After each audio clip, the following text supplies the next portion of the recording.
আজকে বাড়িতে যা যা ছিল তাই দিয়ে একটা নাস্তা রেডি করে দিচ্ছি, শুধু আমাকে ডিমটাই আনতে হয়েছে আর কি। তো তোমাদের কাছে থাকলে অনেকেরই বাড়িতে আগে থেকে আনা থাকে, তো আমার কাছে ছিল না আর কি, এনে রেখেছিলাম। তারপরে এই যে তোমাদেরকে সব কেটে কুটে একবারে রেডি করে দেখিয়ে দিলাম। তারপরে এই যে ডিমটা ভেজে নিলাম।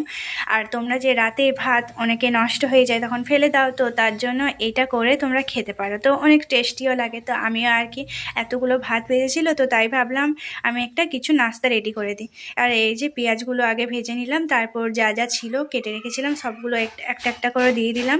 আর শেষে ওইগুলো ভেজে নিয়ে আমি সব কিছু দিয়ে তারপর দিয়ে দিলাম ভাতগুলো।